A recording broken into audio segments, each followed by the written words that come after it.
রাম রামচন্দ্র জন্ম হেলে market market মাত্রকে মাত্রকে লঙ্কারে কଣ ঘটিলা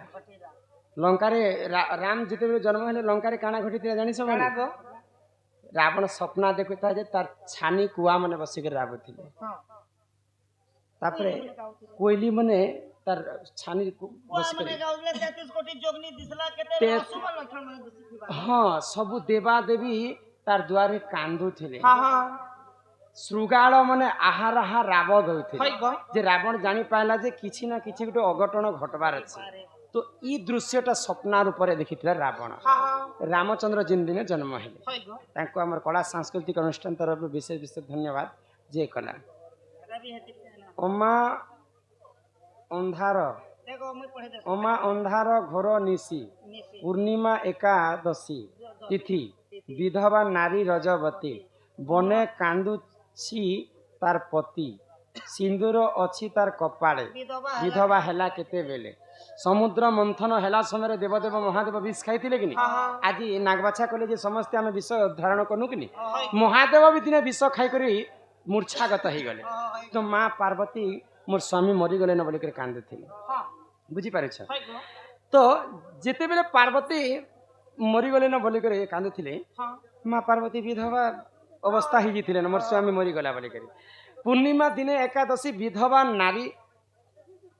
ରଜବତୀ ସିନ୍ଦୁର ଥିଲା ତାର କପାଳେ ଇଏ ଅଲଗା ହିସାବରେ ଲେଖିଛ ବନସ୍ତେ କାନ୍ଦୁଥିଲା ତାର ପତି ବେଲେ ମା ପାର୍ବତୀ କାନ୍ଦି କାନ୍ଦି କାନ୍ଦି କରି ମହାଦେବଙ୍କ ପାଇଁ ମୂର୍ଚ୍ଛାଗତ ହେଇଗଲେ ହଁ ହଁ ତ শেষকে ମହାଦେବ ଉଠିଲେ ଆଉ ମୋ ସ୍ତ୍ରୀ ମରିଯାଇଛି ବୋଲିକରି ମହାଦେବ ମଧ୍ୟ ସେ ଜାଗାରେ ହଇ ଗো କାନ୍ଦିଥିଲେ ବୁଝିପାରୁଛ ଆଉ ଏଇଟା ଦୁଇଟା କଥା ଅଛି ସୀତାଙ୍କର ଷ୍ଟୋରି ମଧ୍ୟ ଅଛି ହଁ ମନ୍ଦୋଦରୀଙ୍କର କଥା ବି ଅଛି ହଇ ଗো ହଁ ତ ପୂର୍ଣ୍ଣିମା ଦିନେ ଏକାଦଶୀ ବିଧବା ନାରୀ ରଜବତୀ ହଁ ସିନ୍ଦୁର ଥିଲା ତାର କପାଳେ ହଇ ଗো ବିଧବା ହେଲା କେତେବେଳେ କେତେବେଳେ আর বনস্তে তার প্রতি কাଣା গোটে লিখিলে দেখো বনস্তে থিলে প্রভু রামচন্দ্র পূর্ণিমা দিন একাদশী বলে রাবণ আষাঢ় মাসর পূর্ণিমা দিন সীতাঙ্কু অশোক বনকে ভেটবা পাই যাইছে ହଁ ହଁ সেদিন পূর্ণিমা থিলা ହଇ গো আর দিনে যাইছে বলে 11 দিনকে একাদশী কহে ହଁ ହଁ 11 দিন ভিতরে যাইছে রাবণ পূর্ণিমা দিন একাদশী বিধবা নারী রজবতী ରଜବତୀ ননিল ହଁ তো সেই সময়ে সীতা মাতা কহলে যে মুই তোতে রতি শৃঙ্গার দেই নাই পারে তুই গোটে ছাড় ই ঝাড় দেখিছু ହଁ ই ঝাড়র বরাবর ବି ନୁହେଁ ସେ ମୋର ସ୍ୱାମୀ ପାଖରେ ହଇ ଗো ଜ ଆଜିଠାରୁ ତୁଇ 11 ଦିନ ଗନି କରି ମୋର ପାସକେ ଆସିବୁ ଚନ୍ଦନ କାଠ ଆଣିବୁ ସେ ଚନ୍ଦନ କାଠରେ ନିଆଁ ଲଗାବୁ ସେନେ ମୁଁ ସ୍ନାନ କରିବି ତାପରେ ବାକି କଥାବାର୍ତ୍ତା ହେବା ତ ସେଦିନ କାଣା ମୁଇଁ ଆଜି ରଜବତୀ ହେଇଛେ ବେଲେ ମା ରଜବତୀ ହେଇଥିଲେ ତ ପୂର୍ଣ୍ଣିମା ଦିନ ଏକାଦଶୀ ବିଧବା ନାରୀ ରଜବତୀ ହଁ, ହଁ। ସିନ୍ଦୁର ଥିଲା ତାର କପାଳେ ଯେନ୍ ଦିନ ପୂର୍ଣ୍ଣିମା ସେ ଚନ୍ଦନ କାଠ ଆଣିକରି ରାବଣ ଆଣିଲା ମା ଶୁଦ୍ଧ ସ୍ନାନ କରିକରି ଅଗ୍ନିରୁ ଫେରିଛନ୍ ତ ସିନ୍ଦୁର ତାର କପାଳେ ଥିଲା ହଇ ବେଲେ ସିନ୍ଦୁର ମା ସୀତାଙ୍କର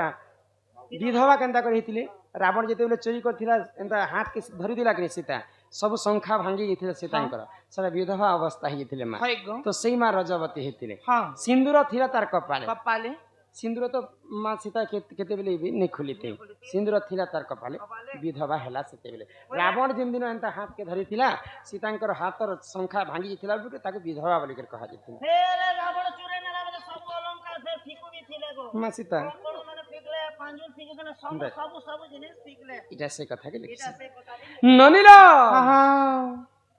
ଏ ପିଲା ୟେସ୍ ବିନି ଗାଡ ଗୋଡ ପଦ ଜିମା ଯେ ଜିମା ଯିବାର ଆଗରୁ ଆମେ ସମସ୍ତଙ୍କର ଏଣ୍ଟରଟେନମେଣ୍ଟ କରି କରି ସମ୍ବଲପୁରୀ ଗୀତ ଟିକେ ଗାଇବା ଏ ମମକ ଟିକେ ପାଇ କର ଗো ମା પર ବୁଝି ନା ହିଲାଲ ମନ୍ଦାର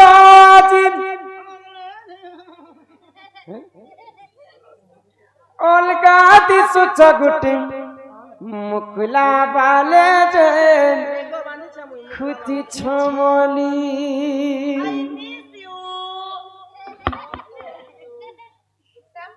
আর গুটি নজরে যে দেখু সুমতে আই আজ কানা কহ হেইছে ততে আহা মোর গুভা মন্দার তোতে বুলাইনে মিশতে ধান লাল মন্দারাজি খতরা দিশুছি শনি মুখলা বালে দের খুচি চুমলি আরে গুটে নজরে যে দেখুছু মতে আয়ে কানা কহনি মুঝে সাথে हम गुधा मोतारा তোতে বুলাইনে মিশতে ধান লাল মন্দারা আদি অলগা দিছু তোতে মুখলা বালে লাল মন্দার আদি অলগা দিশু জগতে মুখলা বালে দের খুচি চমলি কিসান সাইডি মিলে শুরু হে সবারি বাসকে মন গলে তুমি যাও জগতে কিসান সাইডি মিলে শুরু হে সবারি বাসকে মন গলে তুমি যাও জগতে তোরা যাও তুমি গাজলি ই লাল মন্দার আদি খতরা